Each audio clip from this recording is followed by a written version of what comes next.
Hi guys, welcome to my channel and my video. I'm about to embark on the next exciting stage of my Dungeons and Dragons journey.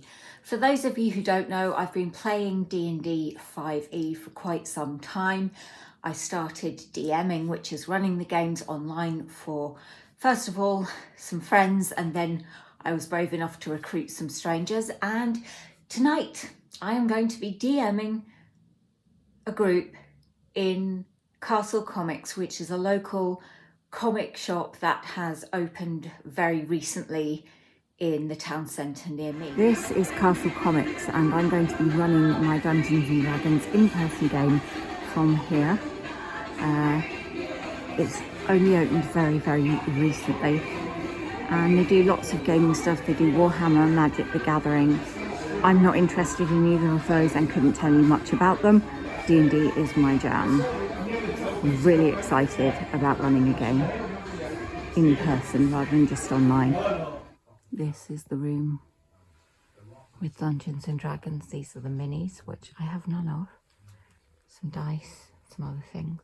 Now, this is session 0, so it's not actually a game. I have recruited 6 players. I only want to play with a maximum of 5. 3 to 5 is kind of my sweet spot with players at the moment, because I'm really not that experienced as a dungeon master, or as I call myself, a chaos mistress. But I've got 6 of them coming, but one of the players is aware that he's kind of a reserve and may not get to actually play the campaign, but he still wants to come along to session 0 because he's brand new to the game. And it'll just give him a chance to look at the character creation process. If he can't play in my game, he's going to be able to play in one of the other games being run by one of the other dungeon masters. I haven't met any of them in person yet. I haven't even properly met the people who own the comic book store. I have been in a couple of times, but I'm not sure if I've actually spoken to the owner or just staff members, or, I've really got no idea. But I have communicated with them on Discord. So, because it's session 0 tonight, I don't need to do any game prep as such. Obviously, there is some prep to be done. Tonight, I am taking a pouch with a set of dice in it. Not everyone will have their own dice, and you can roll digitally through things like D&D Beyond. I'm taking a set really just in case. It is this set. Oh, I've got my Dragon Eye D20 and just this set of dice. I don't want to take any of my really expensive sets up just in case they get lost. So I've got that. This is going to be my campaign notebook. I have one for each of my online campaigns. This one will be no different. It's where I can handwrite notes to do with the progression of the story and any NPCs, things like that. Because I'm running an in-person campaign rather than an online campaign, I'm going to be typing up and printing out a lot more information than I would for those, but it's all happening in the same world as my 2 online campaigns, so I'll be able to draw on things that I've already created for them for this adventure.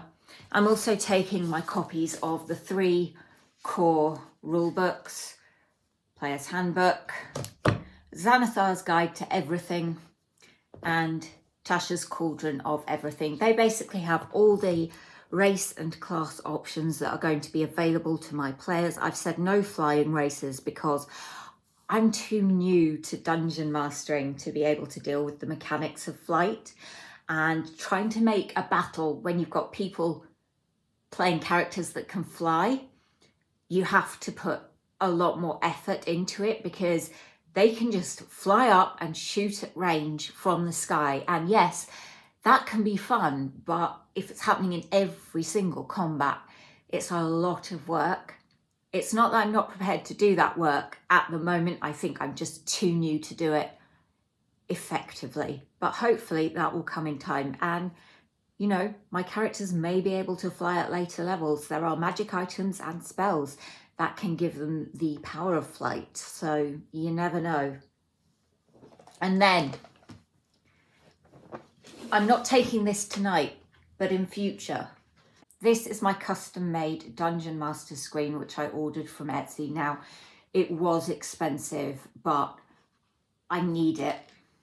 You have to have a screen to protect your notes and your rolls and things like that from your players so that they can't see over them. And you can buy cheaper ones, but I thought, why spend 20 to 30 pounds on one when I could spend 80 pounds and get one that I really, really want. So I got to choose the colour. So I went for the sort of cherry colour. It's all been done by hand, which is why the colour is a bit uneven. It's been stained. I really, really like that effect. It's got two little handles on the front, and this hook just keeps it closed. And these are magnets, D20s. I will open it up in a moment and show you what those are for. I'm just going to show you the back. It says Chaos Mistress Caroline because I call myself a Chaos Mistress. And yeah, I love it. I absolutely love it. And inside, you can see you've got the magnets at the top and it's blank. That is for you to put up any useful bits of paper. So it could be things like notes for an area your characters are going to, any goods, prices, things like that you might need. Rules of things like unarmed combat and improvised weapons and jumping, all that sort of thing. So I will probably be typing those up and printing them out because that way I can make it as space efficient as possible. If I handwrite stuff, it's going to take up a lot more room than it will if I just type it. And yeah, I really, really love it. One thing I am going to have to do is initiative trackers for my players. I think I know how I'm going to do it, but I need to wait until I've got their characters. I have a subscription to GenCraft, which is an AI generation program, and I plan to use that to try to generate AI images of each of their characters, and then I'll just have those as their initiative trackers with their faces on the front and then useful information for me on the back, like their hit points, their armor class, things like that. And I'll be able to do ones for my monsters as well. I have never run a campaign in 5e in person. When you do it online, you just use Roll20 and or D&D Beyond or any VTT. Roll20 is the one that I use, although I have tried Owlbear Rodeo as well. And it kind of does all this for you, so you don't need all these things, but in person you do. So this will come with me for the first game session, which will be on the 30th of April. Today is Tuesday the 16th. I'm going to run it fortnightly because 3 campaigns is a lot of work. Doing it weekly would, I think, be too much. I actually seriously had to think, can I do this? Because 2 campaigns is already a lot of work, but I thought it's a chance I might never get again and I don't want to miss it. And I'm a very organized person, so I know I can do it.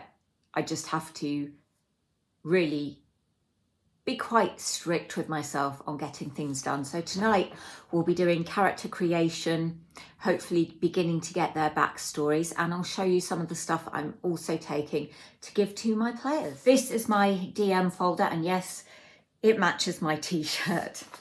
The folder is from WH Smith, the sticker and t-shirt from Redbubble. So the first thing I've got is a map of the continent they're going to be playing on. I've printed it off on paper that is like parchment. I'll show you the back, just to make it look more authentic. It's quite hard for you to see on camera, but it will be easier for them to read in person. I've actually got 3 continents for my world, but this is the one they're going to play on, so I haven't printed out the other 2. This is the same continent my other 2 campaigns are taking place on.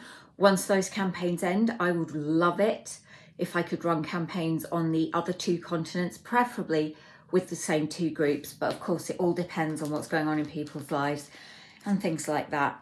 So I have 6 Polly Pockets, and in them I have backstory prompts, which are 12 things that I just want the players to answer about their characters, which will help them to create a backstory. Some people find that really easy to do and others really, really struggle. So this is just to help people if they want to use it.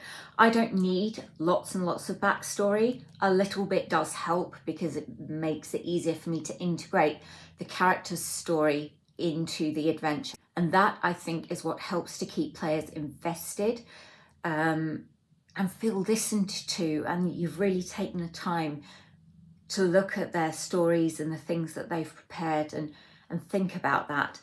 There's also a character sheet for each of them, which is 4 pages long. There's the main one, there's one which is for character description, things like that. There's one for cantrips and spells if they're a magic user, but they've all got one of those because I'm not sure what any of them are going to play. And then there's one for their inventory. So that's what I'll be giving to them tonight. The session is nominally going to run from 6 till 10 p.m. However, I think I'm probably going to run my game session at the comic book store for 3 hours, which is the same length as my online ones, but maybe go for a 6:30 start with a 9:30 finish. The players do have to pay to participate, but I don't get paid. I just don't get charged to run the game, but as you can see, I'm having to supply all my own materials. You know, I've paid for the paper, I'm paying for the printer ink. There's going to be a lot of printing that I'm going to have to do. I'm going to be printing out battle maps and things like that for combat.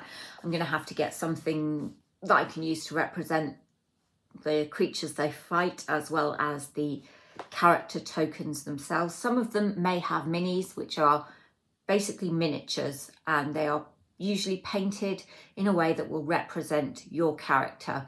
I don't have any of those. They may not either. My plan is to print off an image, the same image probably that I use on the initiative trackers, and I don't have a laminator, but you know, just find some way of protecting it so that it won't, you know, get torn. Maybe do it on cards, something like that, and use those. The reason I want to have the slightly later start time is just in case anyone's running late, and finishing at 9:30 in case we're mid-combat and we want to play on a bit longer. We've got that half hour to play with. But again, that's something we will be discussing at session 0. And perhaps the most interesting and exciting thing that I have for my players. Biscoff Rocky Road, which I made this morning. It hasn't been sliced yet. It still needs some time to chill, but the recipe and me making it are on this channel already if you want to know how to make it yourself. I have to be honest, it does smell absolutely delicious. So hopefully they will like me. But yeah, we'll just have to see. I am excited. I decided just to walk up because it's sunny and the weather's nice. I don't feel nervous at all, strangely. I'm really looking forward to it. Just walking home after session 0, which I think went really well. I think the group are all going to get on well together as a group, and with me as their chaos mistress. So I hope I'm right about that. I'm really looking forward to playing the first session, but first I need to come up with the campaign. So I've got 2 weeks to do that, but I've already got quite a few ideas. So that's part of the fun. A huge part of the fun for me is just creating the adventure and taking ideas that they've thrown out or random things they might have said without thinking and turning it into something that can be fun and funny. It's cold and it's windy, but I had a good time. Please excuse the noise of the grass cutting outside. There's nothing I can do about that. It is the council. So I am going to show you what I'm taking to Castle Comics tonight for my first in-person game session, and that will end this vlog. I'm not going to vlog any of the game or anything like that. I haven't spoken to the players or Castle Comics about doing that, so I don't want to do it, you know, without permission or forewarning. So yeah, I'll show you all the stuff that I'm going to be taking with me. It's actually a surprising amount, but there we go. Being a dungeon master or a chaos mistress is not cheap, and it's a lot of work, but my God, it's so much fun and so rewarding. So the first thing I have is this laptop bag, and I've got my DM screen in it. You can see here, I'm not going to take it out because I don't want to be taking it out and putting it back in more than I need to. As you can see, it doesn't quite fit and the bag doesn't zip up, but I don't mind that because it fits enough to carry and protect it. I got this off Amazon. It was the largest bag I could find. They had it in pink, but I went for this color because it matches the screen better. So in here I have my laminated sheets, which include some of the maps for things my players will be facing. I also have laminated sheets which I'm going to attach to my DM screen, things that I might need for quick reference so that I'm not having to look it up in the handbook. And that's just more maps. All of these ones with trees on are actually one big map. I was going to sellotape it together, but I think I might just lie them flat. They've got a slight overlap on them, so they will work that way, and see how that goes. So I may or may not use all of these maps tonight. It depends how far we get through the adventure. I hope I've prepped enough stuff. I prepped up until the point when I'm going to need miniatures, which have not yet arrived because I've ordered them. I want to get to use them, so I'm putting them in there. Then in this front pocket I have initiative trackers. So these are the ones that I've done for my players. This is the side that they will see, and that's the side I will see that has all their basic stats on. I've filled it in pencil, so as they level up I can just amend it. And then I've also got my enemies. That's what I'll see, and that's what they will see. Some enemies I won't put the name of what it is on it, but at the moment the things they're facing, it doesn't matter if they know what they are or not. They're level 1. And you can see for the example on the back of this one, in this big square box, I've written the loot they will find if they choose to loot that body, if indeed they manage to kill that enemy. So these will just sit on the top of my DM screen, and it means we'll all know whose turn it is when it comes to combat. Also in here I have the magnets that will attach the laminated sheets to my DM screen and hold them in place. And I also have my condition markers, which I got from Etsy. You just pop these over a mini to show if it's afflicted by any of the things on this ring.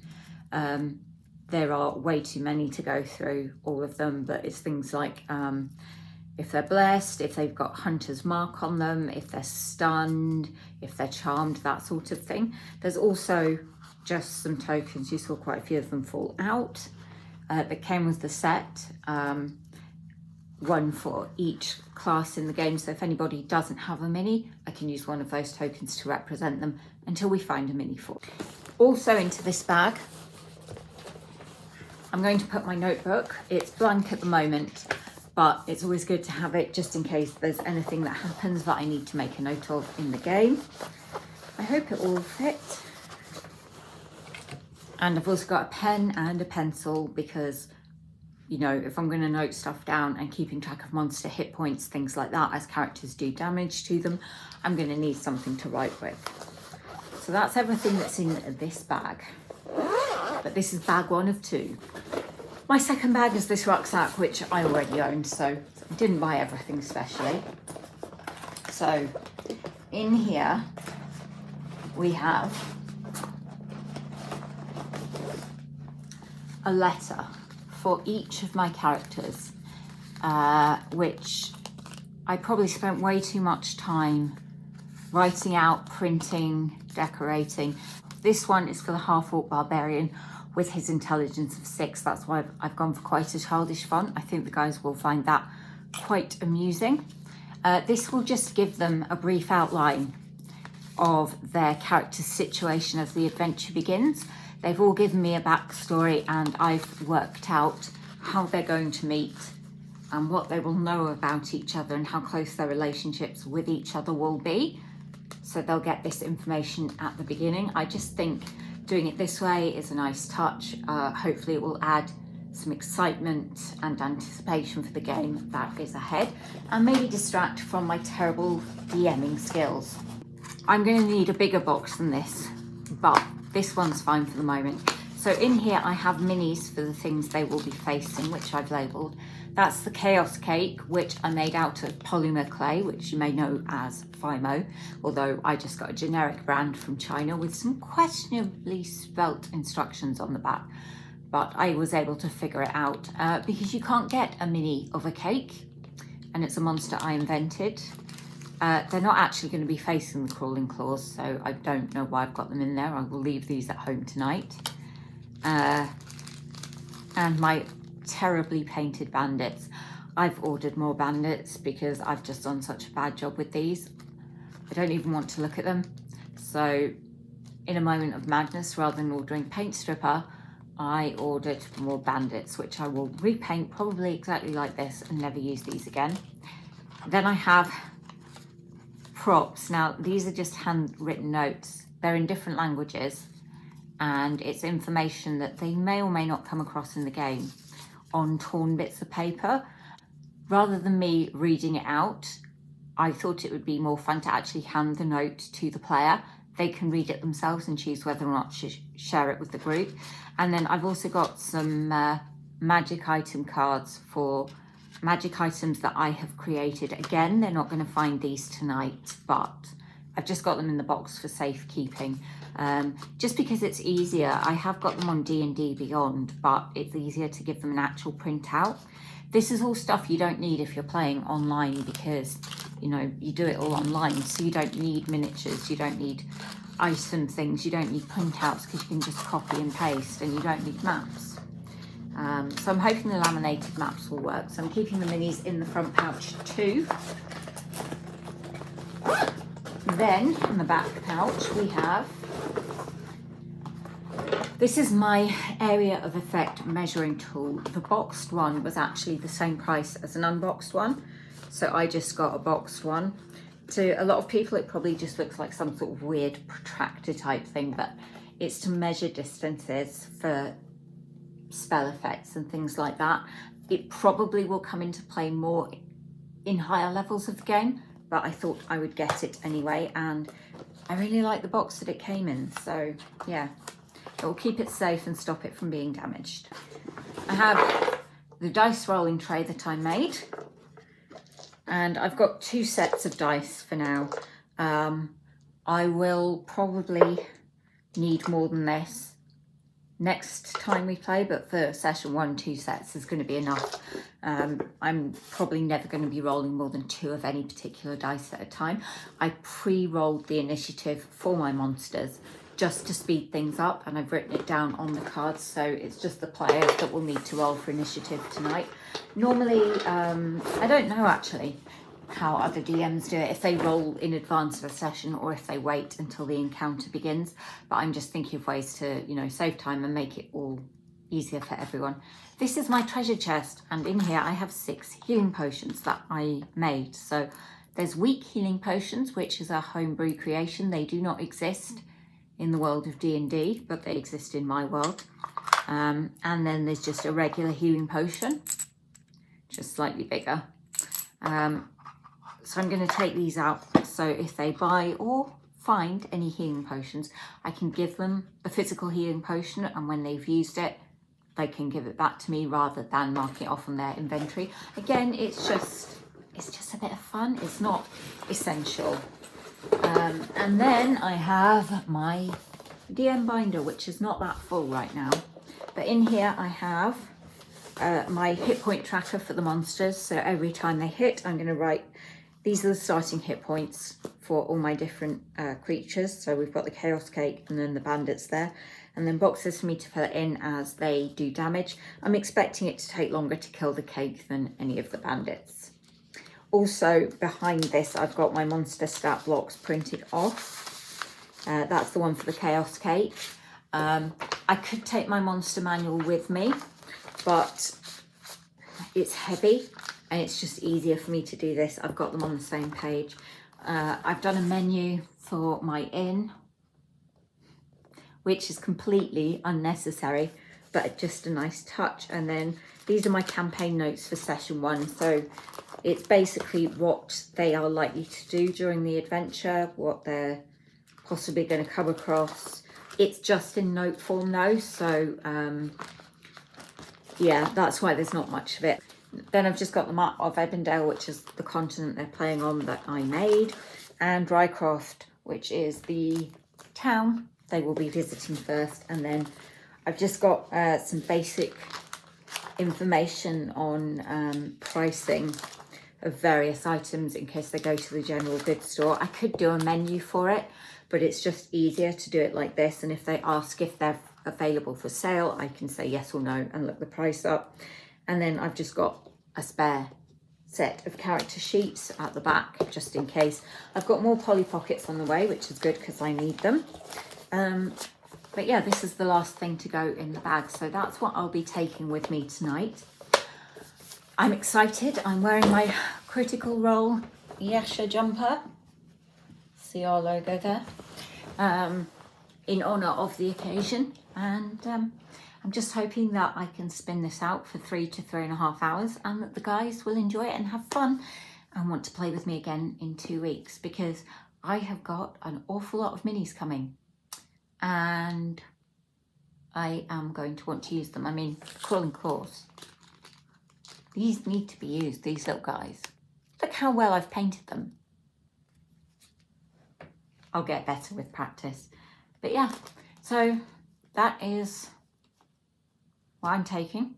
If you're someone who runs D&D games in person, feel free to let me know in the comments below if you take this much stuff, or if I'm just completely overdoing it, or if there are things I should be including which I haven't, because that would be really good to know. And if you're a player, let me know if your DM is this organised or more organised, or, you know, whatever. But anyway, I'm going to end this vlog here. I've got a few hours before I need to go and play, so I'm just going to chill. I'm pretty sure I've got everything ready. If I haven't, it really is too late now, so there's nothing more I can do. Thank you so much for watching. I hope you'll come back for the next video, but in the meantime, take care. Bye.